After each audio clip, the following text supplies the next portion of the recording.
తొలగించును, ఐశ్వర్యమంతయు కలిగించును. విశ్వాసంతో సాధ్యమే, సమస్తం సాధ్యమే.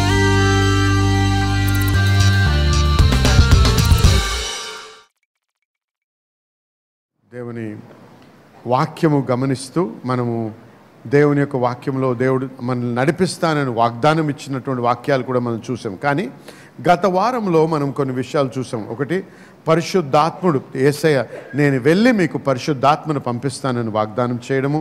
మరి ఆ పరిశుద్ధాత్ముడు మనల్ని ఎలా నడిపిస్తాడో, దేవుడు మాట్లాడింది మనతో మాట్లాడతాడని, రాని ఉన్నటువంటి విషయాలు చూపిస్తాడని, ఈ విషయాలన్నిటి గురించి కూడా మనము ధ్యానించాం. మరి అంతేకాకుండా పరిశుద్ధాత్ముడు లేకపోతే దేవుడు మనల్ని ఎలా నడిపిస్తాడు, ఎక్కడ మనల్ని నడిపిస్తాడు, మన మనసులోనా, మన ఆత్మలోనా, లేకపోతే మన శరీరంలోనా అనే అంశం కూడా కొద్దిగా ధ్యానించి మనం ఏం చూసాము? The spirit of man is the candle of the lord searching the inward parts of the belly అని ఉంది. నరుని ఆత్మ యెహోవా పెట్టిన దీపము, అది అంతరంగములన్నయు శోధించును అని ఉన్నది. హల్లెలూయా. నరుని ఆత్మ యెహోవా పెట్టినటువంటి దీపం. కాబట్టి దీపానికి సాదృశ్యంగా ఏముంది? వెలుతురు, నడిపింపు, ప్రత్యక్షత. కాబట్టి ఇవన్నీ ఎక్కడ జరుగుతాయండి? మనిషి యొక్క ఆత్మలో, మనసులో కాదు, శరీరంలో కాదు. నడిపింపు, దేవుని నడిపింపు మనం గ్రహించే స్థలము, గ్రహించే విధానము, గ్రహించే స్థలం ఎక్కడ? మనిషి యొక్క ఆత్మలో మనం గ్రహిస్తాం. ఈ విషయాలు మనం గమనిస్తూ ఇంకోటి ఏం చూపించాను నేను? ఆత్మకి ప్రాణానికి వ్యత్యాసం. చాలామంది ఆత్మ ప్రాణం ఒకటే అనుకుంటారు. ఆత్మ ప్రాణం ఒకటి కాదు. ఆత్మ వేరు, ప్రాణము వేరు. ఆత్మ మనిషి ఒక ఆత్మ, ఆయనకు ఒక ప్రాణం ఉంది. ఆ ప్రాణం అంటే సోల్ అంటాం ఇంగ్లీష్లో. దాంట్లో ఏముంది? Your will, your emotion and your mind. మన మనస్సు, మన చిత్తము, మన భావోద్రేకాలు ఉంటాయి. ఇవన్నీ కూడా ఆ ప్రాణం అనే దాంట్లో ఉన్నాయి. గమనించండి. కాబట్టి ప్రాణానికి ఆత్మకి వ్యత్యాసం ఉంది. హెబ్రీయులకు రాసిన పత్రికలో 4వ అధ్యాయం 12వ వచనంలో ఏం చూసామంటే, వాక్యము ఈ రెండుటిని విభజించగలదు అని రాయబడి ఉంది. కాబట్టి విభజించగలిగితే రెండు వేరు వేరు, మరి రెండిటికి వ్యత్యాసం ఉందని మనం గ్రహించగలం.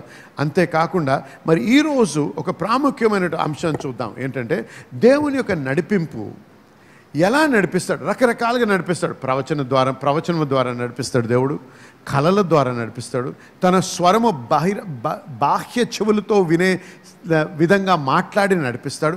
రకరకాలుగా దేవుడు నడిపిస్తాడు. పరిశుద్ధాత్ముడు మరి దేవుడు వేరే మనిషిని రకరకాల విధానాల్లో నడిపించే దేవుడు. కానీ ప్రాముఖ్యంగా ఎలా నడిపిస్తాడు? కామన్ అంటే సర్వసాధారణంగా ఎలా నడిపిస్తాడు? రోజు మనము దేవుని యొక్క స్వరాన్ని బహిరంగ చెవులతో వినే విధంగా నడిపించడు దేవుడు, ఆ విధంగా మాట్లాడి నడిపించడు. కానీ సాధారణంగా దేవుడు నడిపించేది ఎలాగంటే, మనం ఇంగ్లీష్లో దాన్ని ఇన్వర్డ్ విట్నెస్ అంటాం. ఇన్వర్డ్ విట్నెస్ అంటే అంతరంగిక సాక్ష్యము. అంతరంగిక సాక్ష్యము ఇది రాసుకోవాలి మీరు.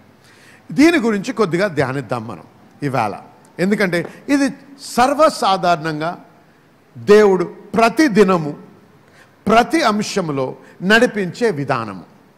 రకరకాల విధానాలు ఉన్నాయి, కానీ సర్వసాధారణంగా ప్రాముఖ్యంగా కూడా నడిపించే విధానము అంతరంగ సాక్ష్యము. 1 యోహాను 5వ అధ్యాయం 10వ వచనం ఒకసారి చదువుకుందాం. దేవుని కుమారుని యందు విశ్వాసముంచువాడు తనలోనే ఈ సాక్ష్యము కలిగి ఉన్నాడు. చూసారా? ఆమేన్. దేవుని కుమారుని నమ్మినటువంటి వాడు ఈ సాక్ష్యం ఎక్కడ కలిగి ఉన్నాడు? తనలో కలిగి ఉన్నాడు. ఒక సాక్ష్యం అనేది మనకి యేసయ్య దేవుని కుమారుడు అనే సాక్ష్యము మనకి ఎక్కడుందండి? మనలో, అంటే మన ఆత్మలో ఉంది. ఎందుకో తెలుసా? ఎవరన్నా యేసు ప్రభువుని చూసారా? ఇక్కడ చూసారా? చూడలేదు. ఎందుకు? ఆయన 2000 సంవత్సరంలో క్రితం ఉన్నటువంటి వ్యక్తి. ఆయన స్వరం విన్నారా? లేదు. ముట్టారా? తాకారా? లేదు. అయినను మనం నమ్ముతున్నాం. ఎందుకు? సాక్ష్యం ఉంటే తప్ప దేనిని నమ్మం కదా. ఆమేన్. గమనించండి, కోర్టులో అయినా సరే ఏదన్నా రుజువు చేయాలంటే ఏం కావాలండి? సాక్ష్యాధారాలు కావాలి. ఆమేన్. సాక్ష్యము లేకపోతే అది నిజము అని నిరూపించడం అసాధ్యం. కానీ యేసయ్య దేవుని కుమారుడు నా పాపముల కొరకు మరణించాడు, మరి పాతి పెట్టబడి 3వ దినమున తిరిగి లేచాడని నమ్ముతున్నాను. దేన్ని బట్టి నాకు ఒక సాక్ష్యం ఉంది. ఈ సాక్ష్యం ఎక్కడుంది? నా మనసులో ఉందా? కాదు, నా హృదయములో ఉంది. నా హృదయమన్నా నా ఆత్మన్నా ఒకటే. ఈ సాక్ష్యముని బట్టి నేను రక్షించబడుతున్నాను. హల్లెలూయా. అర్థమవుతుందా మీకు? కాబట్టి మీరు నమ్ముతారా యేసయ్యని? నమ్ముతారా యేసయ్యని? ఎలా నమ్మగలుగుతున్నాము? సాక్ష్యం ఉంది. ఈ సాక్ష్యము ఈ పంచేంద్రియాలకు సంబంధించినటువంటి సాక్ష్యము కాదు, ఇది దీనికి అతీతమైనటువంటి సాక్ష్యం. గమనించండి, ఏదైనా సరే ఈ సహజ లోకములో నమ్మాలంటే ఏమంటారు? నేను చూస్తే నమ్ముతాము, తాకుతే నమ్ముతాం, రుచి చూస్తే నమ్ముతామంట. ఈ పంచేంద్రియాలకు సంబంధించిన వాటినే నమ్ముతారు జనులు. అందుకే కొద్దిమంది దేవుణ్ణి నువ్వు ఎప్పుడైనా చూసావా? చూపించి నేను నమ్ముతానంటారు. బుద్ధిహీనుడా, విను. ఏంటో ఏం వినాలి? దేవుడు ఆత్మ. పంచేంద్రియాలకు ఉండేటువంటి లోకంలో జీవించేవాడు కాదు. దీనికి అతీతమైనటువంటి లోకంలో, ఆత్మలోకములో జీవించేవాడు దేవుడు. ఆయన ఆత్మయున్నాడు. ఆత్మయున్న దేవుణ్ణి పంచేంద్రియాలతో నువ్వు ఎలా గ్రహించగలవు? నీవు కూడా ఒక ఆత్మవి. దేవుడు ఏమన్నాడు తెలుసా? ఆత్మ సంబంధమైన విషయాల గురించి నువ్వు నమ్ము, నీకు నేను సాక్ష్యం ఇస్తానంటున్నాడు. లోకం ఏమంటుంది? సాక్ష్యము చూపించు, నమ్ముతాను అంటుంది. దేవుడు ఏమంటున్నాడు? నువ్వు నమ్ము, నేను నీకు సాక్ష్యం ఇస్తాను. హల్లెలూయా. ఆమేన్. ఇది ఈ వ్యత్యాసం, ఈ తేడా మనం గమనించాలి, గ్రహించాలి. ఇది చాలా ప్రాముఖ్యమైనటువంటి విషయం. కాబట్టి ఏం తెలుసుకోవాలి? మనం నమ్మాలి దేవుణ్ణి, దేవుని వాక్యాన్ని. దీనివలన మనకి సాక్ష్యము కలిగి ఉన్నాము. చూడండి, రోమీలకు రాసిన పత్రిక 8వ అధ్యాయం 14వ వచనం ఒకసారి చదువుదాం.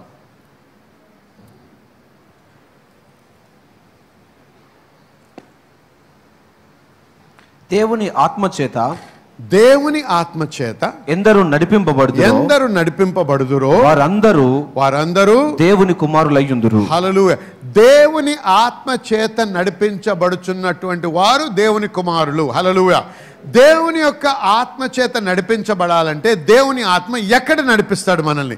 ఎక్కడ కనుగోగలం? మన మనసులోనా కాదు, మన శరీరంలోనా కాదు, మన ఆత్మలోనే మనము గ్రహించగలం. ఈ అంతరంగిక మనం చూసారా? గత వారము మనం ఇది చదువుతున్నప్పుడు, దీని గురించి నేర్చుకునేటప్పుడు 2 విషయాలు చెప్పాను. ఏం చెప్పాను? ఆత్మ, ప్రాణము. ఈ ఆత్మ పురుషుడి గురించి పేతురు గారు ఏమన్నారు? ఇన్వర్డ్ మ్యాన్ అంటే అంతరంగిక పురుషుడు అన్నాడు. అంతరంగిక పురుషుడు ఉన్నాడు మనలో. హల్లెలూయా. ఈ అంతరంగిక పురుషుడు ఎవరైతే ఉన్నారో ఆ ఆత్మ అయిన దేవుడు ఈ అంతరంగిక పురుషుడితో సంభాషిస్తాడు. అందుకు మనము దేవుని నడిపింపు అంతరంగిక పురుషుడిలో అంతరంగిక సాక్ష్యముతో ముందుకు సాగాలి. హల్లెలూయా. అర్థమవుతుంది మీ అందరికీ? దేవునికి స్తోత్రం. హల్లెలూయా.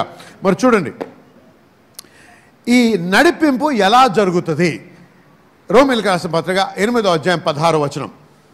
మనము దేవుని పిల్లలమని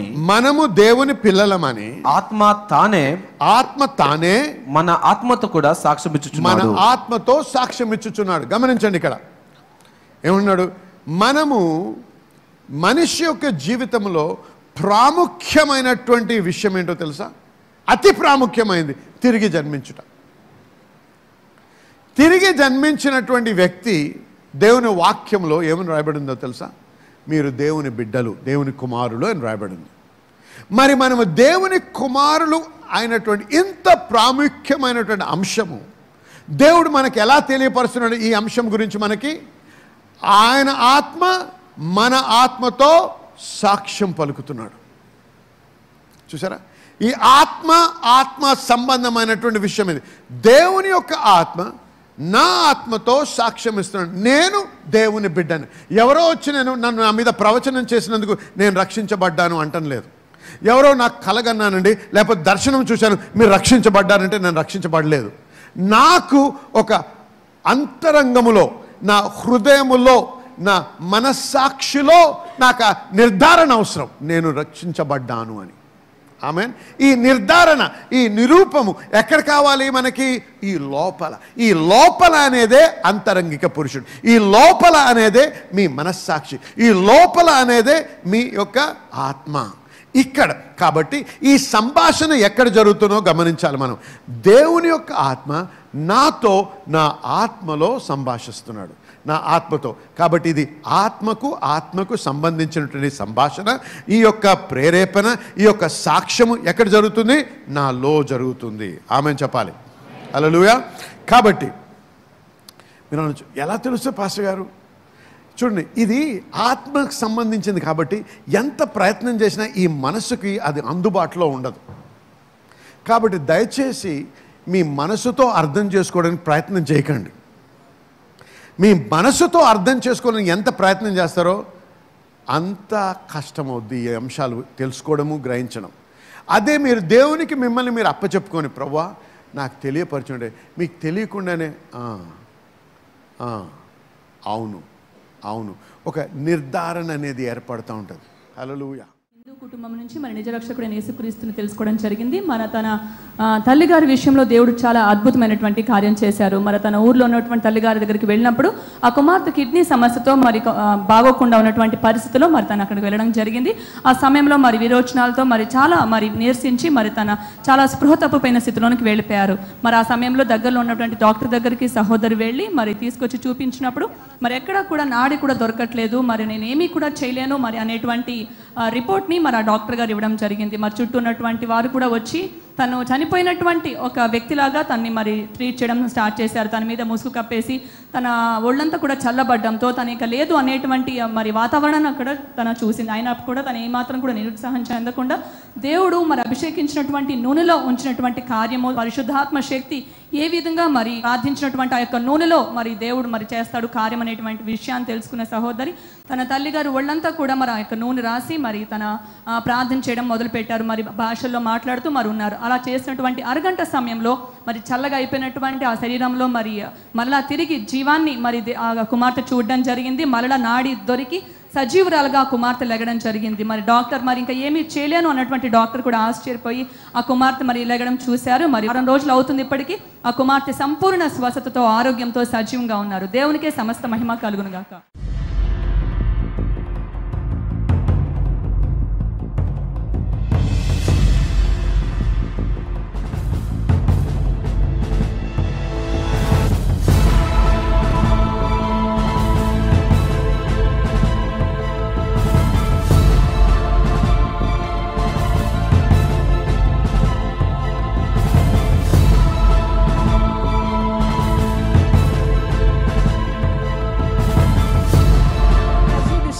Heart tonight that you're going to be a praiser, that you begin to give thanks to God, that you're going to just, no matter what you're going through, just lift your hands up to Jesus and begin to give thanks and praise to God. Lift your hands to Jesus and just brag about God. Lift your hands to Jesus and begin to magnify how good God is, how big God is. నీవు విశ్వాసంలో బలపడాలన్నా, భయములో స్థిరపరచబడాలన్నా నీ చేతిలో నువ్వు ఏది ఎక్కువగా వింటావో, ఎక్కువగా ధ్యానిస్తావో, ఆ చిత్రం ఏదైతే నీ హృదయంలో బలపడుతుందో అది నీ జీవితంలో నెరవేర్చబడుతుంది.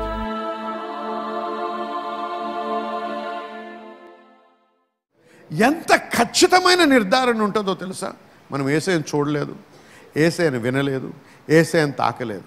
కానీ ఎవడన్నొచ్చి నువ్వు యేసయ్యని విడవకపోతే నేను చంపుతానంటే చంపడానికి కూడా, చావడానికి కూడా సిద్ధమవుతావు. నిర్ధారణ లేకుండా మనం చావగలమా? లేదు.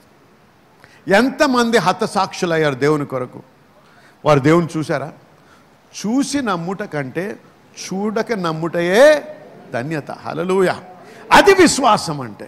ఈ కానీ నమ్మకం అది దేన్ని బట్టి నమ్ముతున్నారు? ఆత్మసాక్ష్యాన్ని బట్టి.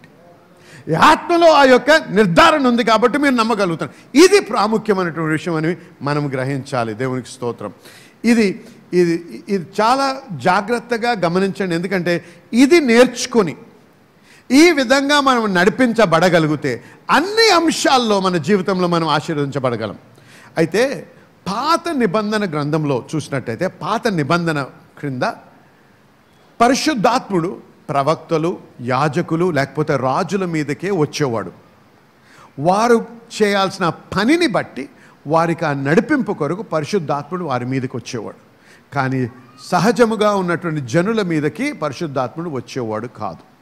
కాబట్టి వారికి ఎప్పుడన్నా వారికి త్రోవ తెలుసుకోవాలన్నా, ఏం చేయాలి జీవితంలో అన్నా, ఏదన్నా తెలుసుకోవాలంటే దేవుని దగ్గర వారు ఎక్కడికి వచ్చేవారు? ప్రవక్తల దగ్గరికి వచ్చి అడిగేవారు. కానీ దేవునికి స్తోత్రం, నూతన నిబంధన పాత నిబంధన కంటే బహుశ్రేష్టమైనటువంటి నిబంధన వ్రాయబడి ఉంది. ఎందుకో తెలుసా? పాత నిబంధనలో ఎంత పెద్ద భక్తుడైనా, ఎంత ఆశీర్వదించబడినటువంటి వ్యక్తి అయినా, ఎంత గొప్ప ప్రవక్త అయినా ఎప్పుడు కూడా ఎవరిని దేవుడు ఆయన నా కుమారుడు అనలేదు. అర్హత వారికి లేదు. కానీ యేసయ్య ద్వారా, హల్లెలూయా, యేసయ్య రక్తములో స్థాపించబడిన నూతన కవెనెంట్, నూతన నిబంధనని బట్టి మనం ఇప్పుడు ఏమయ్యాము? దేవుని బిడ్డలమయ్యాము. హల్లెలూయా, కుమారులమయ్యాము. ఆమేన్, హల్లెలూయా. ఇప్పుడు దేవుని కుమారుల అర్హతను పొందినందుకు యేసయ్యమని నేను వెళ్ళి మీకు నేను పరిశుద్ధాత్మను పంపుతాను అన్నాడు. హల్లెలూయా. అందుకేమంటున్నాడు? ఎందరైతే తన ఆత్మచేత నడిపించబడుతున్నారు వారందరూ దేవుని కుమారుడు. కాబట్టి మనము ఎవరి ద్వారా నడిపించబడతాము? దేవుని యొక్క ఆత్మ ద్వారా. ప్రవక్తలు ఎందుకున్నారు నూతన నిబంధనలో? మనకి దేవుడు ఏమి తెలియపరుస్తున్నాడో దాన్ని ఇంకా స్థాపించడానికి, లేకపోతే మనం తప్పు త్రోవల్లో వెళ్తున్నట్టయితే మనకి కరెక్షన్ తేయడానికి, మనకి నేర్పించడానికి దేవుడు ప్రవక్తలను ఉంచాడు. హల్లెలూయా. కానీ మన బాధ్యతను తీసేయడానికి కాదు. మన బాధ్యత ఉంది. ఇప్పుడు ఏంటి? ప్రతి ఒక్కరం, ఇంతకుముందైతే ప్రవక్త దగ్గరికి వెళ్ళి అయ్యా నువ్వు ప్రార్థన చేసి చెప్పు అనే స్థితి ఉండేది. ఈ రోజుల్లో అది కాదు. నూతన నిబంధనలో మనము గోజాడాలి. దేవుడు మనకి తెలియపరుస్తాడు. పరిశుద్ధాత్మ దేవుని ద్వారా మాట్లాడతాడు, ప్రవక్తల ద్వారా దాన్ని స్థిరపరుస్తాడు. ఆమేన్. కాబట్టి ప్రతి ఒక్కరము కూడా దేవుని స్వరము వినే అర్హతకు యేసయ్య మనల్ని తన రక్తము ద్వారా స్థాపించాడు మనకి. హల్లెలూయా. ఆయన కొన్నాడు మన కొరకు. దేవునికి స్తోత్రం. హల్లెలూయా. కాబట్టి వినండి, నూతన నిబంధనలో దేవుడు ప్రవక్తల ద్వారా నడిపించాడు. ప్రవక్తల ద్వారా మనకి స్థిరపరుస్తాడు. మనల్ని పరిశుద్ధాత్ముని ద్వారా నడిపిస్తాడు. ఆమేన్. నేను నడిపిస్తాను అన్నాడు. I am the Lord that teacheth thee to profit and leadeth thee in the way that you should go. నేనే మీ ప్రయోజనం కొరకు బోధించువాడను, మీరు నడవలసిన త్రోవను నడిపించువాడను. అయితే మరి ఎంతమందికి తెలుసో తెలియదో కానీ దేవుని భక్తుడు బ్రదర్ కెనెత్ హేగన్ గారు ఉండేవారు. ఆయన దేవుని చేత బహు గొప్పగా వాడబడి మరి అనేక జనాలకి ఆశీర్వాదకరంగా వాడబడ్డాడు. ఈ వ్యక్తి తన ఒక పుస్తకంలో రాస్తూ ఏమనంటే, ఆయనకు ఒక ఓపెన్ విజన్ వచ్చింది, దేవుడు ఇచ్చాడంట. ఓపెన్ విజన్ అంటే ఏంటో తెలుసా? కళ్ళు తెరిచి ఉన్నప్పుడే ఒక దర్శనం చూడడం. కళ్ళు మూసుకొని చూసే దర్శనం వేరు, కళ్ళు విప్పబడి ఉన్నప్పుడే ఒక దర్శనం చూడడం వేరు. దాన్ని ఓపెన్ విజన్ అంటారు. ఆ ఓపెన్ విజన్లో దేవుడు ఇలాగన్నాడు ఆయనతో. ఇంగ్లీష్లో ముందు చదివి దాన్ని చెప్తాను. If you will learn to follow the inward witness I will make you rich. ఈ అంతరంగ సాక్ష్యాన్ని గ్రహించి దాని ప్రకారంగా నడవడం నేర్చుకుంటే నేను బహుగా ఐశ్వర్యవంతుడిని చేస్తాను అన్నాడు దేవుడు. హల్లెలూయా. బహు ఐశ్వర్యవంతుడిగా చేస్తాడు. ఎలా చేస్తాడు? నీవేం చేయాలి? నీ బాధ్యత ఈ అంతరంగ సాక్ష్యమును గ్రహించి దాని ప్రకారంగా నడవడం నేర్చుకోవాలి. హల్లెలూయా. అంతరంగ సాక్ష్యం ఇచ్చి నడిపించే బాధ్యత దేవుంది. అంతరంగ సాక్ష్యాన్ని పొంది దాన్ని తెలుసుకొని దాని ప్రకారంగా నడిచే బాధ్యత నాది. ఇది నేర్చుకునే బాధ్యత నాది. ఆమేన్. అర్థమవుతుందా? కాబట్టి అంతా దేవుని కార్యం కాదు. దేవుడు చేసే కార్యం ఉంది, మనము చేసే కార్యం ఉంది. దేవుడు చేసే కార్యము, మనము చేసే కార్యము, ఈ రెండు కలిసి పని చేసినప్పుడే నిజమైనటువంటి ఆశీర్వాదం మనము అనుభవించగలం. గమనించండి, యోహాను 3వ పత్రిక 2వ వచనంలో ఏముంది? అన్ని విషయంలో వర్ధిల్లాలంటున్నాడు దేవుడు. కాబట్టి దేవుని యొక్క చిత్తం ఏంటండి? మనము ఆర్థిక విషయంలో, ఆత్మీయ విషయంలో, వ్యాపార విషయంలో, ఉద్యోగ విషయంలో, మరి వివాహ విషయంలో, పిల్లల విషయంలో, ఏ విషయంలో అయినా సరే అన్ని విషయాల్లో మనము ఆశీర్వదించబడాలి అనేదే దేవుని యొక్క చిత్తం మన పట్ల. కానీ ఈ ఆశీర్వాదం మనదై, ఈ ఆశీర్వాదం మనం అనుభవించాలంటే ఉట్టిగా మనం కావలసినంతసేపు మనమే దేవునితో మాట్లాడే, దేవా ఇది దీవించు, అది కావాలి, అది ఇవ్వు, ఈ కారు ఇవ్వు, ఆ ఇల్లు, ఆ ట్రాన్స్ఫర్ ఇవ్వు, ఆ జోగం ఇవ్వు, అక్కడ వాడిని అక్కడి నుంచి మార్చు, నన్ను ఇక్కడ తీసుకుని నా అత్తను ముట్టు, నా బామను ముట్టు అని ఆమెన్ అంటే సరిపోదు, నడిపించలేడు దేవుడు.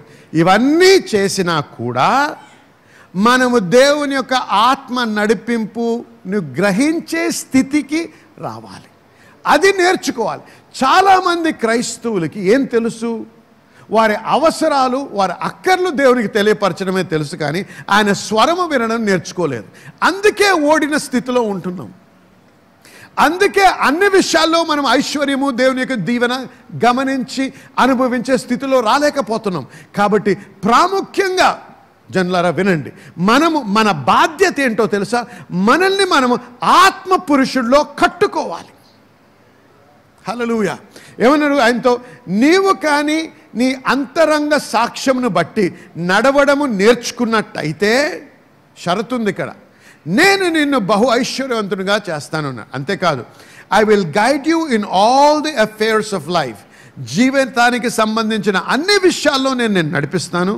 Financially as well as spiritually, ఆర్థిక విషయాల్లో, ఆత్మీయ విషయాల్లో. I am not oppose to my children being rich.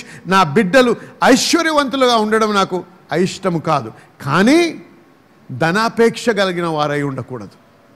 Don't be covetous. I don't like my children to be covetous, but I want them to be rich. He became poor that I might become rich. ఆయన పేదవాడాడు ఎందుకు? నేను ధనవంతుడు అవ్వడానికి. ఆమేన్ చెప్పండి. హల్లెలూయా. అయితే ప్రాముఖ్యంగా మనం ఏం తెలుసుకున్నాం ఇక్కడ? నా బాధ్యత, అది నేర్చుకోవాలి ఇవాళ మీరు అన్ని విషయంలో ఐశ్వర్యవంతులుగా ఉండి అన్ని విషయంలో వర్ధిల్లాలంటే దేవుడు నేను నడిపిస్తాను అని వాగ్దానం ఇస్తున్నాడు. నడిపించడానికి ఆయన బాధ్యత వహిస్తున్నాడు. కానీ నడిపించబడాలనే ఆశ నీకుండాలి. నడిపించబడ్డానికి నేను ఏం చేయాలో నేను నేర్చుకోవడానికి నేను సిద్ధంగా ఉండాలి. ఆమేన్. ఏదైనా ఇప్పుడు చూడండి, కొద్దిమంది మనం ఏదైనా నూతనమైంది, ఇప్పుడు కంప్యూటర్స్లోనే ఉండండి, మీరు ఏదో కొద్దిగా నాలెడ్జ్ ఉంటుంది, మళ్ళీ ఒక కొత్త సాఫ్ట్వేర్ వస్తుంది, అడిషనల్ సాఫ్ట్వేర్. దాంట్లో మీరు ఆశిస్తే మీరు నేర్చేసుకోగలరా? కాదు. సమయం పెట్టి గడిపి దాని గురించి అన్నీ నేర్చుకుంటేనే మళ్ళీ ఆ నూతనమైన సబ్జెక్ట్ని మీరు తెలుసుకోగలరు. అంటే మీ బాధ్యత అది. ఏంటి ఆ బాధ్యత? అది నేర్చుకోవడం మీ బాధ్యత. నేర్చుకున్నట్టయితే దానిలో ఉన్నటువంటి లాభాలన్నీ మీరు అనుభవించగలరు. ఆమేన్. అలాగే ఈ ఆత్మచేత ఆత్మ సాక్ష్యంను తెలుసుకొని ఆత్మ ప్రకారంగా నడవడం నేర్చుకునే బాధ్యత మనది. ఆమేన్. వినండి,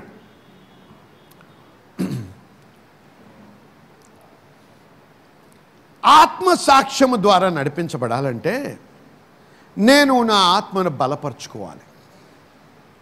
నా ఆత్మ బలపరిచినప్పుడే నేను నా ఆత్మలో దేవుని యొక్క ఆత్మ యొక్క సాక్ష్యాన్ని నేను గ్రహించగలను. అప్పుడే ఆయన ద్వారా నేను నడిపించబడగలను. గమనించండి, ఒక వ్యక్తి తిరిగి జన్మించినప్పుడు నూతనమాయన, సమస్తము క్రొత్తవాయన. ఒక నూతన శిశువు పుట్టాడు. ఈ నూతన శిశువు సహజ జీవితంలో చూసినట్టయితే ఒక బిడ్డ పుట్టగానే వెంటనే మనం జాగ్రత్త తీసుకొని సమయానుసారంగా సమయాన్ని ప్రకారంగా మరి పాలు ఇవ్వడము, మరి ఎదుగుతున్న కొద్ది ఆహారం పెట్టడము, ఇవన్నీ మనం జాగ్రత్త పడతాం. ఎందుకు? సరి అయిన విధంగా ఆహారం ఇచ్చి పాలు ఇచ్చి పెంచకపోతే క్షీణిస్తాడు పిల్లవాడు. బలపడాలి, మరి కొద్ది కండ పట్టాలి, ఆరోగ్యంగా ఉండాలంటే సమయానికి మనము పాలిస్తూ ఆహారం ఇస్తూ ఇంకేమి ఇవ్వాలో అవన్నీ ఇస్తూ జాగ్రత్త పడ్డప్పుడే ఆ బిడ్డ మంచిగా బలంగా పుష్టిగా ఆరోగ్యంగా ఎదుగుతాడు. 3 నెలల్లో 2 నెలల తర్వాత డాక్టర్ తెమ్మంటే తెచ్చినప్పుడు ఆ స్కేల్స్ మీద పెట్టగానే ఆ స్కేల్స్ కొద్దిగా ఎక్కువ చూపిస్తాం, చాలా సంతోషం ఉంటుంది తల్లికి. బరువులో పెరిగాడు. మళ్ళీ టేప్ పెట్టి మెజర్ చేయగానే ఇంకా 3 ఇంచులు పెరిగాడు. అది రాగానే ఇంటికి అన్ని ఫోన్ కాల్స్, అందరికీ ఇంత అయిపోయింది, ఇంత అని చెప్పుకోడు. ఎందుకు? ఆ సంతోషానికి. అదే స్థితిలో ఇంకో తల్లిని చూద్దాం. ఆ బిడ్డ ఉంది, అంత నిర్లక్ష్యం చేస్తున్నాడు. సరిగ్గా తిండి పెట్టడం లేదు, సమయానికి ఇవ్వలేని స్థితి, లేకపోతే ఆర్థికంగా కష్టంగా ఉన్నారు. ఆర్థిక విషయాల్ని బట్టి వారు సరియైన పాలు ఇవ్వలేకపోతున్నారు, సరియైన ఆహారం పెట్టలేకపోతున్నారు, టైంకి ఆకలి, లేకపోతే దాన్ని బట్టి ఏదో మరి ఆకలి. కొద్దిమంది బిడ్డలకి ఎంత పెట్టాలన్న ఆశ ఉన్నా తల్లిదండ్రులకి ఆకలి ఉండదు. ఏం చేసినా ఎంత బలవంతం చేసినా తీసుకోరు. అటువంటి వారి తర్వాత డాక్టర్ దగ్గర తీసుకెళ్తే ఎదుగుదల ఉంటుందా? చాలా విచారంగా ఉంటారు తల్లిదండ్రులు. ఎందుకు? ఎదగటం లేదు. మాట్లాడండి. ఆమె ఆకలి లేదు, ఎదగటం లేదు, లేకపోతే ఎదుగుదల లేదు అంటే దానికి కారణం ఏంటండి? ఏదో అనారోగ్యం ఉందన్నమాట, ఏదో సరిగ్గా పనిచేయటం లేదు. సహజముగా మంచిగా పెరిగే శిశువు సమయానికి ఆకలి ఉంటుంది. ఆకలి ఉన్నప్పుడు మనం కావాల్సింది తినపెడితే బలం వస్తుంది. ఆకలి లేకపోతే నువ్వు ఏం పెట్టినా అది వంట పట్టదు. చాలామంది దేవుని బిడ్డలు నూతనంగా సృష్టించబడి జన్మించి రక్షణ పొందారు, కానీ ఆలయానికి రావాలంటే ఆశ ఉండదు, వాక్యం వినాలంటే ఆశ ఉండదు, వాక్యం చదవాలంటే అసలే ఆశ ఉండదు, ప్రార్థన అంటే అసలే ఉండదు. అంటే మీలో ఒక అనారోగ్యం ఉందన్నమాట, డిజీజ్ ఉంది. అర్థమవుతుంది మీకు? మా టీవీ ప్రోగ్రాం ద్వారా మీరు దీవించబడుతున్న విధానంను బట్టి మేము ఎంతో సంతోషిస్తున్నాం. కేవలం టీవీ ప్రోగ్రాం ద్వారా మాత్రమే కాకుండా మార్పు అనే పేరుతో మహాసభలు కూడా శామ్యూల్ పట్టా మినిస్ట్రీస్ నిర్వహిస్తుంది. 2012లో అనేక ప్రాంతాల్లో నిర్వహించిన ఈ సభల ద్వారా అనేక మంది దేవుని వాక్య ప్రత్యక్షత పొందుకొని దేవుని రాజ్యంలో చేర్చబడ్డారు. దేవుని రాజ్యము విస్తరించుటలో అనేకులు దేవుని రాజ్యంలో చేర్చబడినట్లు నాతో ఏకీభవించిన ఈ పరిచర్యలో పాలు పంచుకుంటున్న నిబంధన భాగస్వాములందరినీ నేను అభినందిస్తున్నాను. మీలో ఎవరైనా మా పరిచర్య ద్వారా దీవించబడుతూ అనేకులకి దీవెనకరముగా ఉండాలని ఆశించినట్లయితే మీరు కూడా నిబంధన భాగస్వాములుగా చేరడానికి ఈ స్క్రీన్ మీద ఉన్న నంబర్లను సంప్రదించండి. దేవుడు మిమ్మల్ని దీవించిన గాక.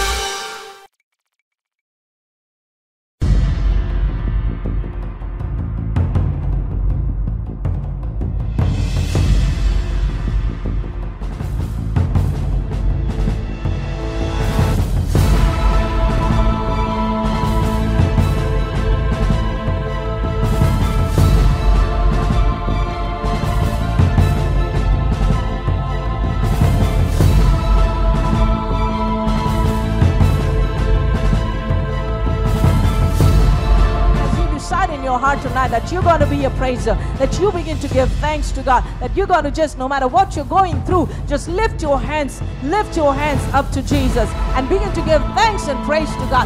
Lift your hands to Jesus and just brag about God. Lift your hands to Jesus and begin to magnify how good God is, how big God is.